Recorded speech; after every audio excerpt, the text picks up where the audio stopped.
wants to raise taxes on the middle class and give big tax breaks to his wealthy friends. He wants to... Hello, everybody. Welcome back to the season of Hogwarts Legacy. Social Security and Medicare. And we're going to have some fun. Listen. Sit back and enjoy the show and sit back and watch. Somebody who fought for this piece of legislation, he doesn't even want a solution to address what's happening at the southern border. Because he tanked the strongest bipartisan border security bill we have ever had. He did it intentionally. He brought us out this chaos. And you know what else? Donald Trump and J.D. Vance think women shouldn't have control over their own bodies. Now, here in Nevada, we are a proud pro-choice state.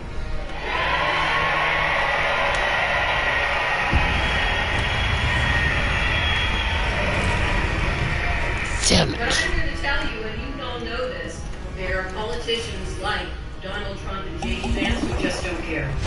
They just don't care. And I'll tell you what, he may be lying about it now, but we know that Donald Trump would sign a national abortion ban into law if he got the chance. And we just cannot give him that chance. Remember, this is a guy who, even after seeing Republicans lose elections in Alabama, Ohio, Kentucky, Kansas, Virginia, still brags about the fact that he went to the third in the Supreme Court that would overturn the election. So imagine what he was doing if he was unconstrained by an upcoming election. We need to win the majority in the House. We need to keep our majority in the Senate. And yes, we must win the White House. So listen, you saw them here today. We have to send Susie Lee, Dina Titus, Stephen Horsford back to the House. Right? And we have to send my partner, Jackie Rosen, back to the Senate. Notice how they've done a lot of these campaigns in battlegrounds where even the Senate candidates in rough races and tough races are up for re-election. In Michigan, Mrs. Slotkin. In Arizona, Ruben Gallego. In Nevada here, Jackie Rosen. It's part of the campaign to do that. I'm going to leave you with one last thing. Last election, the Senate majority came down to 7,928 Nevada voters. With that number, we held the Senate, thanks to all of you.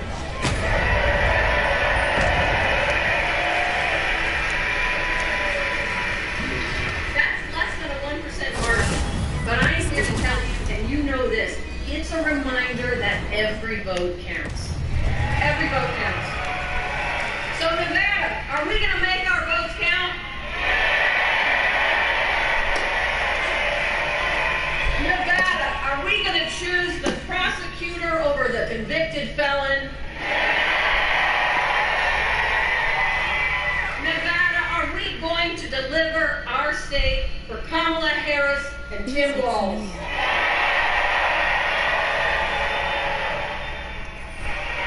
And as my good friend Kamala Harris says, when we fight, all right, Nevada, thank you so much.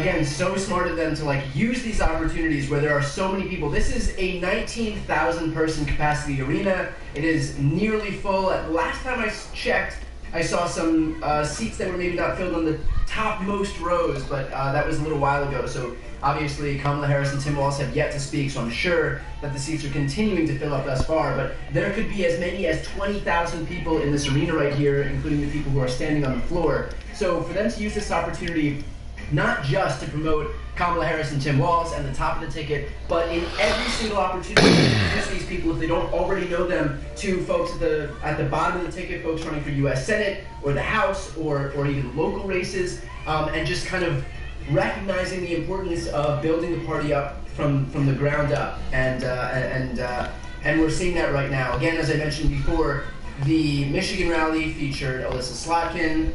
The Arizona rally featured Ruben Gallego. Now we're here in Nevada, in Las Vegas, Nevada, and Jackie Rosen is the U.S. Senator in a tough race for her seat there. So Democrats have a really tough map where we're defending seats in Michigan, Pennsylvania, Arizona, Nevada, Ohio, Montana. And so using these opportunities where they're garnering so much support and bringing so many people out to not just highlight those at the top of the ticket, but those below them who are going to be so important in making sure that we keep our Senate majority and gaining a House majority is crucial here. And the Harris campaign has been second to none in kind of getting the biggest bang for their buck in terms of hosting these rallies. And it's showing in the results. Look, Democrats right now are gaining more than double the amount of money that the Trump campaign is gaining. They're opening up. The amount of field offices Democrats are opening relative to the Trump campaign is exponential. I'm going to read some numbers here that I have stored away. This was as of a couple weeks ago, so these numbers may have changed, but as of a few weeks ago, no, you know what, I believe it was maybe a week or two ago. In Nevada, where we are right here, Kamala Harris has 13 campaign offices, Donald Trump has... All right, people. In Pennsylvania, Harris has 36 campaign offices, Donald Trump has 3. Should we go on to the other side? Donald Trump didn't open his first one until this June, so just a few weeks back. So that is what they're doing. That is what they're doing with their with the donations, and I guess just contrast that to what the Trump team is doing with those donations, which largely depend on paying folks like Alina Habba, who then goes on to Instagram with her fancy handbags after using all of that money to lose a bunch of cases for Donald Trump in court. That's all that the Trump campaign really is at this point. If you are spending money on the Trump campaign, that is a donor to lawyer pipeline, and none of it is going toward anything that can actually help Trump's campaign, which is so bizarre because one would think that putting someone like Laura Trump, with all of her extensive experience in running campaigns, at the top of the RNC would have had better results, and yet here we are. Shockingly, Laura Trump, with her burgeoning music career, isn't running the RNC to the degree that one might have hoped she would run it. But look, this is one of those instances where I am going to be the last person to condemn nepotism in the Republican Party, because if Donald Trump wants to put his daughter-in-law or his kids in charge of anything, hell, get Barron Trump in there. Have him run the entire get out the vote outreach portion of Donald Trump's campaign. I'm totally fine with it. Let nepotism fly, as far as I'm concerned.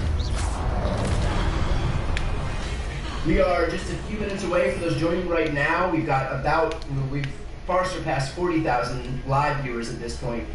This arena, where they're in Las Vegas, holds 19,000 plus another 1,000 on the floor. As far as I've seen, it is pretty damn close to full, which means in the aftermath of a huge rally in where were we last night?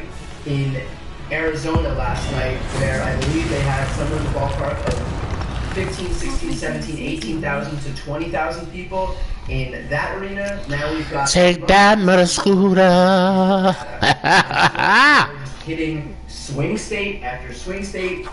All the while, where has Donald Trump been? In all of this time that we've seen Kamala Harris and Tim Walz hold rallies in Pennsylvania, in Michigan, in Wisconsin, in Arizona, and in Nevada, Donald Trump has held all of one rally, and that is in Montana, the ever so important swing state of Montana. I say that half tongue-in-cheek. It is important that we defend our Senate seat in that state. And of course, we have one seat to defend there. So I'm certain that they will do something to make sure that we can defend John Tester's seat up in Montana. But in the meantime, the difference in terms of what this campaign is doing in state after state that is absolutely necessary, crucial to win this election, cannot be overstated here. And remember, this comes in the immediate aftermath of some polling that we just saw today from the New York Times, where Kamala Harris is now leading Donald Trump in 3 separate swing states: Michigan, Pennsylvania, and Wisconsin. Why is that important? She's leading Trump, Michigan, Pennsylvania, Wisconsin, all by the exact same margin, and that margin is 46 to 50. That is important because if Kamala Harris and Tim Walz win Michigan, Wisconsin, and Pennsylvania, they win the presidential election. Those are the states you need to win the presidential election. And so recognizing that we have leads in all of those states is a really good signal, especially when we 86 days out here, that we're on a good path, that the momentum is clearly only going in one direction, and most importantly, not to get complacent, because we've seen that Donald Trump can win elections that we thought he had no chance of winning. He's done it in 2016. We're still reeling from the effects of that, and so we don't want to be in a position where we kind of let our foot off the gas. So I think what we should let these do is not render us complacent, but rather kind of inspire us to know that we not only have a chance of winning, but we are headed toward victory, if only that we can keep keep our foot on the gas here, keep working as hard as possible. And for everybody watching right now, look, Jackie Rosen just spoke about how the difference between the Senate majority for the Democrats and the Republicans was not even 8,000 votes. There are almost 50,000 people watching this right now. If every person found one extra person who wouldn't have voted in this election, make yourself responsible for that person. That is 7 times the margin that Democrats won the Senate by in the last election cycle. And granted, not everybody watching right now is going to be in swing states, but if you live in Georgia, if you live in North Carolina, if you live in Florida, or even Texas, if you live in Nevada or Arizona, Montana, Ohio, Pennsylvania, Michigan, Wisconsin, Pennsylvania, Michigan, Wisconsin, that's it for like the swing states here, then you can absolutely have an impact in this election. And so recognize your solve the puzzle. Make sure that you make yourself responsible for one person who wouldn't have otherwise voted, and that can be the difference between, not only the foul play that we're going to see Trump inevitably engage in, and that he's already signaled that he's going to engage in states like Georgia by giving a wink and nod to the state elections board, who's already professed themselves as election deniers on behalf of Donald Trump. It'll make sure margins that are just too big to repudiate, in margins that are too big to deny as far as Trump is concerned. Look, if the difference in this election is like the state of Wisconsin, and otherwise we're at roughly a tie vote when it comes to the Electoral College, that's one thing, and you know that he's going to double down and do everything he can to use whatever levers of power he can to steal the election. But if Democrats are winning in Michigan, Wisconsin, Pennsylvania, Arizona, Nevada, Georgia, North Carolina, and it becomes too overwhelmingly obvious that he's lost this election, then there won't be as big a worry as if the whole thing hinges on some Republican-led legislature in a state somewhere that is absolutely going to try to meddle on his behalf. So that's the role that we all can play here.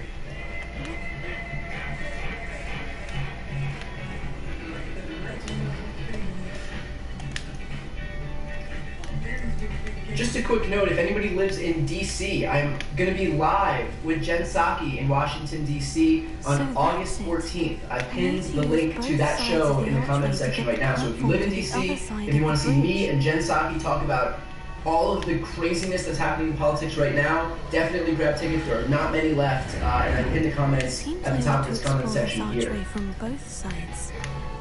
And yes, by the way, I see a comment that says, we've got Mark Elias. Hell yeah, we have Mark Elias. Mark Elias, who Republicans once... Okay. We got it. Yeah. Imagine being so good, so effective, that somebody offers you $500 million with a B dollars just to stop doing what you're doing for the side that you're doing it for. So, of course, Mark has made it abundantly clear that he will never stop doing what he does for Democrats and fighting for democracy. But that is good news on our side. And already we've seen 3 court cases be brought forward by the Trump campaign.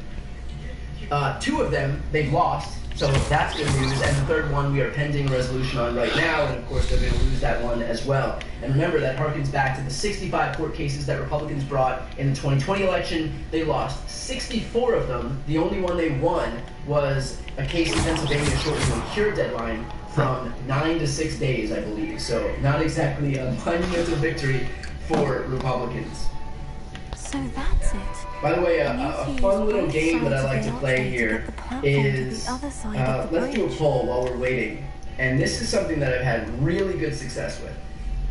So I want to know, and I only want those who live in places where there's a lot of Trump signage before. So if you live in Los Angeles, if you live in New York or DC, I don't want you to answer this poll. I'm talking to the people out there who live in, you know, places where you drive down the street in 2016, maybe even 2020, and you are inundated with Trump signage. You are just, it feels like Donald Trump himself threw up all over your neighborhood. And I want to know if you're seeing more or less Trump signs in your neighborhood. Again, if you live in DC, if you live in New York, if you live in LA, both sides of the don't answer this question. Platform to the other side of the bridge. So I threw that poll in the chat there. So I want to know, again, for the folks who live in Trump country, whether you're seeing more or less Trump signs. And this has been really telling. Look, obviously take everything with a grain of salt. I'm not out here saying like, oh, we're seeing boats with Donald Trump's name on it. That means Trump's going to win the next election. Everything is anecdotal data, but it is interesting because I always get responses from across the country, places you wouldn't ever know, you would never think were dropping support for Donald Trump.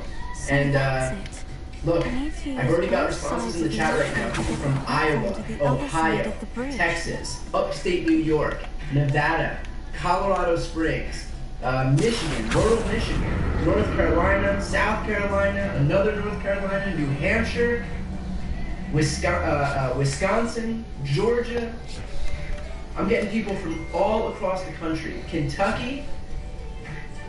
And right now, the results are pretty in line with what I've seen for the last couple days that I've been asking this question. We are at 90% of you who voted right now who are seeing less Trump signs than before. Just an interesting little tidbit. We've already got 5,000 votes in this poll. So 5,000 of you live in places that are otherwise inundated with Trump signage. And you're seeing fewer and fewer. So again, don't take anything from that. Certainly don't get complacent from that. But it is kind of an interesting bit of anecdotal data that we are seeing 9 out of 10 people say that they're seeing fewer Trump signs in their neck of the woods than they'd seen before. And I think what's good too, and look, I appreciate everybody tuning in to watch this stuff. This is, I can tell you from my own piece of anecdotal data, that after hosting Biden rallies, after hosting Trump rallies on this channel, live streaming all of this stuff, the biggest numbers that I've ever seen for any rally, and this is including the heyday of the Trump administration, the Trump campaign rather, we are seeing bigger numbers right now for Kamala Harris and Tim Walz than I ever saw for Donald Trump. Again, that doesn't necessarily mean that somebody's going to win the election or somebody's going to lose the election. It's all anecdotal data. But it is really telling that in an election cycle where so many people, look, it's 2024, everybody's political opinions, we have such high polarization, everybody's opinions are pretty much calcified where they are. There's only a few people in the middle whose votes are still up for grabs. Even in an environment like this, to see so many people enter the political process and pay attention is a bit of energy that I haven't seen since I've been doing this on YouTube. I have not seen this energy for either side, not seen this enthusiasm for either side. And so that's a little bit of good news from my end. Of course, we have good news from folks who are answering this poll right now. We have almost 7,000 votes right now. 90%, again, are seeing fewer Trump signs than they did before. So just interesting little bits of info here that we can use for what we'll use it for. But yes, I'm seeing enthusiasm breeds enthusiasm. That's exactly right.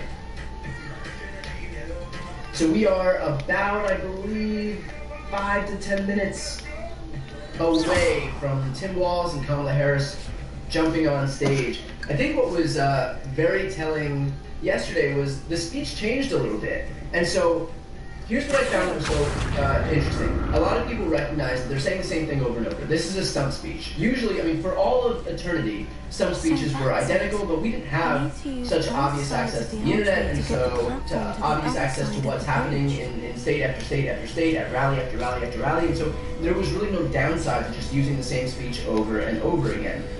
Now, because so many people are watching online, I mean, we have as many as 20,000 people in the auditorium here, but we have almost well more than double that right here in this live stream, and there's plenty of people who are live streaming this. So the fact that so many more people are watching online, I think, gave a little bit of some necessity here to see some changes in the stump speech. And so we saw roughly the same speech maybe in Philadelphia, then So that's it. Michigan, and then Wisconsin, and then interestingly, in Arizona, it changed up.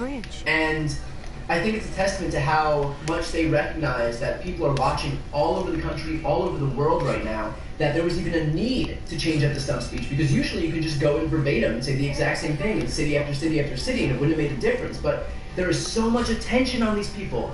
There's so much enthusiasm and energy that they even recognize that it might actually be worth it to change it up so that you keep the entire online audience, the millions of people who are watching online, in addition to those tens of thousands who are in those arenas right there, to keep everybody interested. So now we're actually seeing stump speeches get changed up a little bit.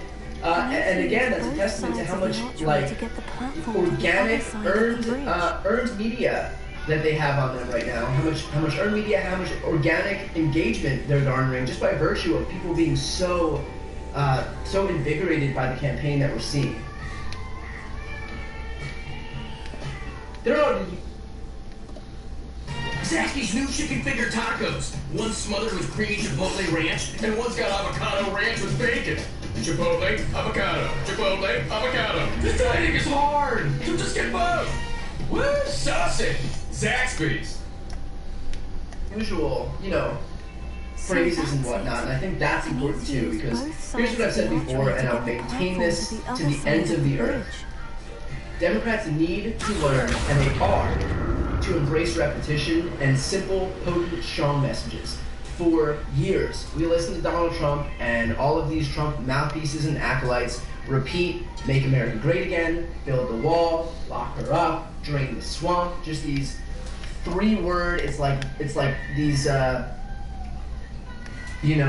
racist Mother Goose nursery rhymes. That's at the end of the day. It's just bigoted. It's just if Mother Goose was a huge bigot, then that's what we would hear come out of her mouth. And now, having listened to those get recycled for God knows how many years, now Democrats finally learns that we're not gonna get ahead by advocating for our side in the same way that we did for the ACA. Well, this is important in Medicare. We have to focus on Medicare Part D. That's not it.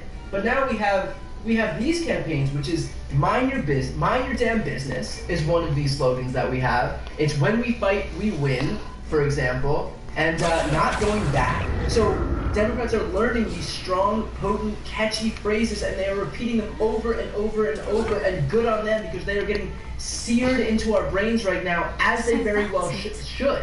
Because that's what you garner this type of enthusiasm right now, and these calls and responses, and that's what this campaign is doing. And it's the first time that Democrats are actually winning the messaging war.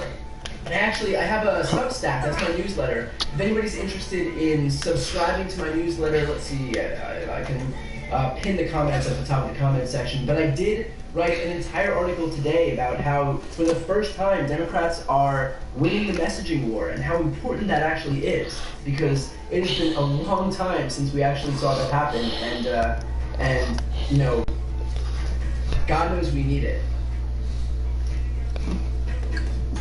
So I've just pinned my latest newsletter piece to the top of the comment section. If you feel like reading it, that's a full read about how, for the first time, Democrats are winning the messaging war. And this is a war that we've been losing since the beginning, really. I mean, we're talking about the days of Newt Gingrich and the advent of Fox News and the Ailes memo. And of course, since then, we've never been able to keep up. We've never had strong enough media ecosystem to combat the absolute deluge that we were being hit with from the right. And finally we do. If you look at TikTok, for example, there was a study that came out recently from TikTok that said 90% of the content about Donald Trump has been negative, less than 10% positive, and it's flipped for Kamala Harris. About 90% from Kamala Harris's campaign is positive, or about Kamala Harris is positive, 10% is negative. That is not only important in garnering support from Gen Z, which is quickly becoming the biggest voting bloc along with millennials in these elections, and they also vote at lower numbers than older folks do, but it's also important because it solidifies that these two campaigns are going to be about optimism versus doom and gloom. And if you're trying to garner support from people, there is a ceiling in terms of how effective your campaign can be when all you're doing is selling fear. That might have worked for Donald Trump as a demagogue in 2016, but it's clearly not working now. And the minute Kamala Harris came back, jumped into the race, and picked Tim Walz as her VP, and we recognized the extent to which these Democrats became joyful warriors, basically. Look how many people engaged with this campaign. Look how many people came into the political process that weren't there before. She had something like 170,000 young people signed up to be volunteers for the campaign.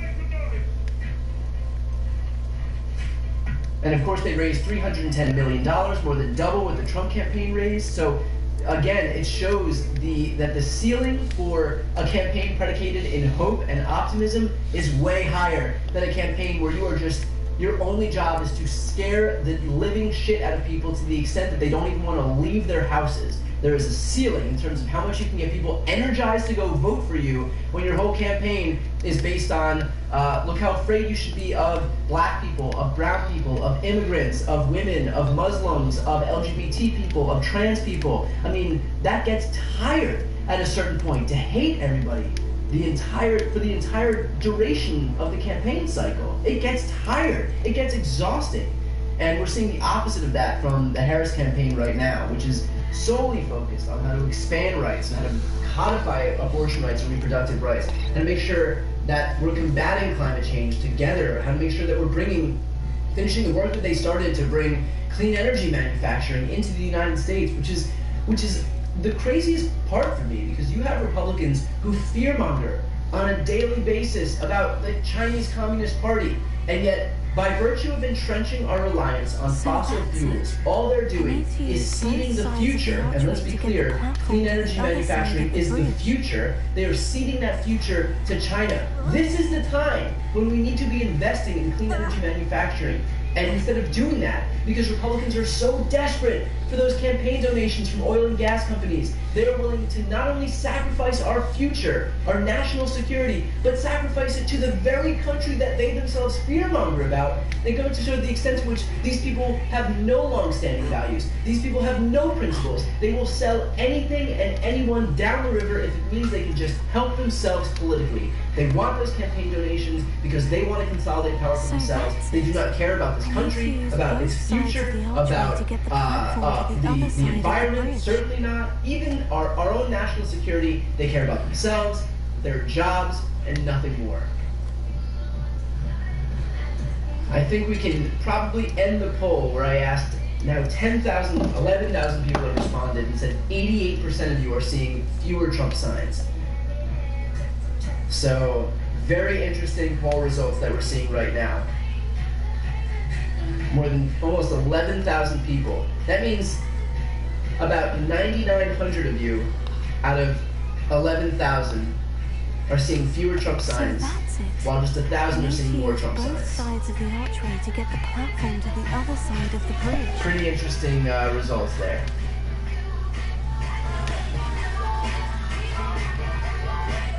We are about a few minutes away from Tim Walz and Kamala Harris taking stage. Thus far, we've seen the 2 U.S. senators from Nevada. They're in Las Vegas right now. The capacity of this arena is 19,000 people, plus another 1,000 people standing on the floor. I'm not sure if they're sold out right now, but it is pretty damn close, judging by all of the photos that I've seen. In the meantime, while we wait So that's for them to take the I stage. need to use both sides. If you of have the questions, archway why don't to you get throw the them in the platform chat? to If you the want to other participate in side the of chat, bridge. please just make sure to subscribe. The chat is subscribers only. For those watching right now, there are almost 50,000 of you. If you're not yet subscribed to this channel and you want to stay on top of these live streams, the best way to do that is to subscribe to this channel. I will never paywall any of my content. I don't do sponsorships or host-read ads or anything like that. I'm not here to promote any other company's products. It is just about the content here. So if you'd like to support the work that I do, again, I don't rely on outside funding. It's just a matter of subscribing, and it's completely free. So if you're not yet subscribed, please make sure to hit the subscribe button. And go ahead and throw some questions in the chat, and we'll make the most of this amount of time that we have right now.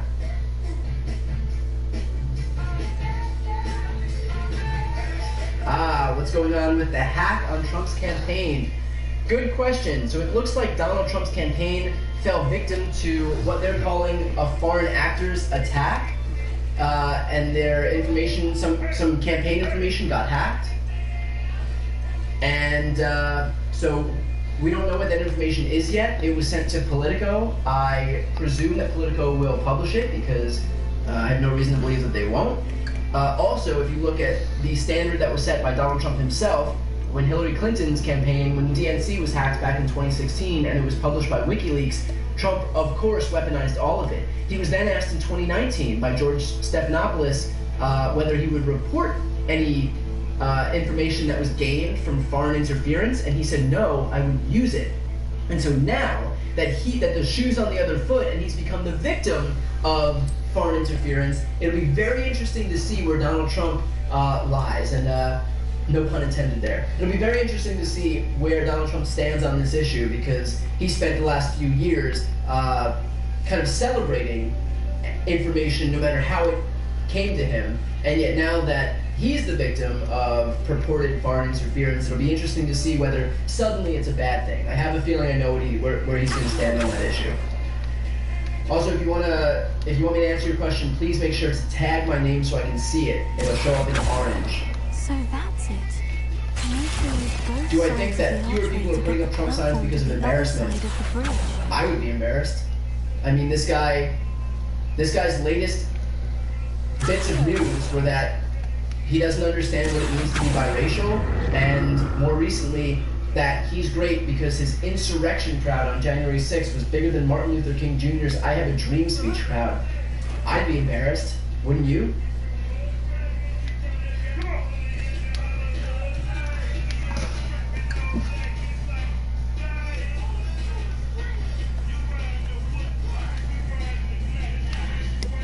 Yesterday, Kamala called for the support for Native Americans. Is she the first candidate to do so? I don't believe so. I mean, I know we have the Secretary of the Interior herself is a Native American, so I believe this has been a long-standing tradition among Democrats to fight for and recognize the rights of Native Americans. Was Marco Rubio another VP candidate for Trump? Yes, that's what the hack showed, that Marco Rubio was also being vetted by the Trump campaign. It was probably down to some iteration of Rubio and Vance. And leave it to the brilliant folks over at the Trump campaign, and probably Don Jr., Eric, and Tucker Carlson, they went with Vance, which was not the smartest tactical decision I could have thought of. I need to use both sides of the archway to get the platform to the other side. Okay, we're getting a lot of questions here.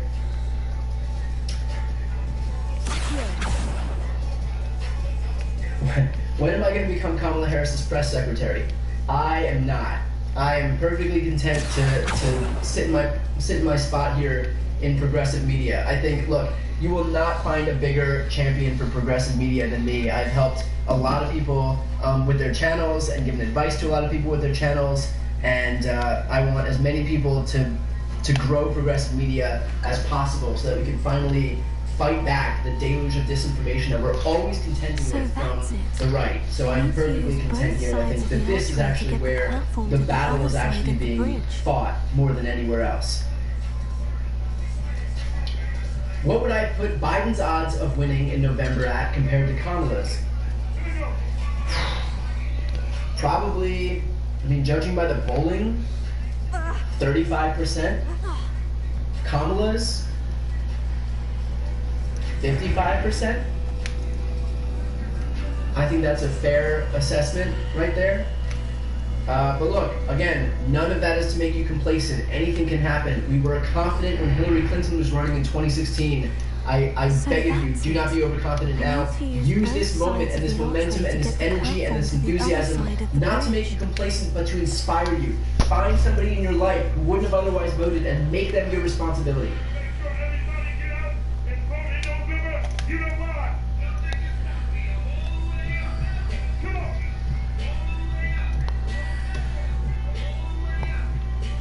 What is Trump's current view of absentee and mail-in ballots? He seems to change on this all the time. He'll claim at some points, because he's been pressured to by his campaign, to embrace mail-in voting. His campaign is suing every state across the country to prevent mail-in voting. They just lost court cases in Mississippi and Nevada in the last week that would prevent them from having mail-in. And if they were successful, that would have impacted hundreds of thousands of ballots, most of which come from soldiers overseas. So the next time Republicans beat their chest as the party of the military, remember that right now they are trying to disenfranchise members of the military overseas by making sure that if any of their ballots come in late, which the majority of them do, they make up the majority of those late ballots, they wouldn't have their votes counted.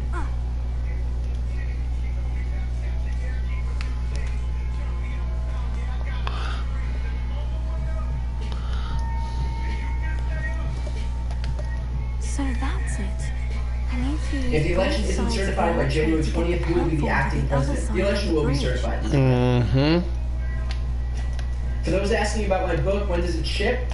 It officially goes out. You should get it on Tuesday of this week. So that's a good opportunity for me to pitch this right now. I have a book that's just come out. It is right now probably neck and neck with J.D. Vance's book. So if you'd like to support my work and help by ordering my new book, it's called Shameless, and the foreword is written by Jamie Raskin.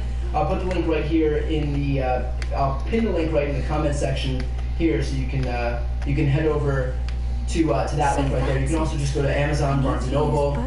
Bookshop.org is a great option if you're looking to support independent booksellers. Bookshop.org. And just pre-order my book, Shameless. That is a great way to support what I do. Again, I'll never, if you are looking to support me and you want to read a book that focuses on how Republicans have used their long-standing branding to hide behind, their branding as the party of the Constitution, the party of family values, of states' rights, of fiscal responsibility, of law and order, of the military, which is all bullshit, and how they've hidden behind that for so long to give themselves cover to act in a way that's antithetical to that, and how the media has helped them do it. This book is the right one for you. It's I'm very proud of the way it turned out. So again, if you'd like to order Shameless, you can click the link in the comments section or check out Amazon, Barnes & Noble, or bookshop.org. I'll never get used to Will they fact check live during the debates going forward? I highly doubt it. I doubt it, but you know what? I think if there's a debate and Kamala Harris is standing on stage next to Donald Trump, the onus will not so much be on the moderator to interject, because of course then we'll get the inevitable cries of interference by the networks. Kamala Harris will be able to rebut all the bullshit that Donald Trump is spewing on a daily basis anyway, on a minute-by-minute basis anyway. I'm not worried at all. She has his number. She knows, well, to use a quote from Kamala Harris herself, she knows his type. And we've listened to Donald Trump spew his lies enough to know exactly what he's going to say. He frames himself as some champion for earned benefits. Dude tried to cut Medicare, Medicaid, and Social Security from every single budget he handed down as president. Every single time. There was never a single budget that he presented that bolstered any one of those earned benefits. So he'll pretend that he's for earned benefits when, in fact, Kamala Harris will absolutely be able to recognize and show on that stage that he's not. He'll claim that he's some moderate on abortion. Dude has been running around the country beating his chest about how he's responsible for appointing the Supreme Court majority that would go on to overturn Roe. Donald Trump will 100% sign a nationwide abortion ban into law, and Kamala Harris, to her credit, had this issue be the issue that she focused on for the last year as vice president. She was crisscrossing the country, speaking to college kids all across the U.S., and she was focusing on the issue of abortion, presenting herself as a champion on this issue, which is easily the most potent issue that Democrats have right now. It's the issue responsible for Democratic wins in unlikely states like Ohio and Kansas and Kentucky and even Alabama. So again, another potent issue. So whatever it is on that stage, Kamala Harris is going to be able to just absolutely dunk on whatever Donald Trump says, and I have no worries about her inability to actually do that. With that said, I think it's important when Donald Trump holds his own rallies, his own press conferences, that there should be fact checks. And so when he did his Mar-a-Lago press conference, for example, I live streamed that, fact checked the entire thing all the way through. Gone are the days where we can actually allow Donald Trump to just spew his nonsense and then do some half-assed fact check afterwards. That's not going to cut it. If you are going to show Donald Trump's words, which I maintain that we should, and I'll explain that in a minute, it has to be met with fact checks in real time. And so that's exactly what I try to do on this channel. So again, if you'd like to watch these live streams or press conferences and rallies that Trump or Kamala Harris do, and of course Trump's will be met with the fact checks that they deserve, please make sure to subscribe. Here's why I think it is important to show Donald Trump. He has largely benefited from being out of the zeitgeist over the last few years. When people see Donald Trump, it's not like he's going to be heaped with some attention that led to his win in 2016 because it was just. All right, guys, I will be back in a few minutes. Going on lunch break. Stay tuned. Outright stupidity that the guy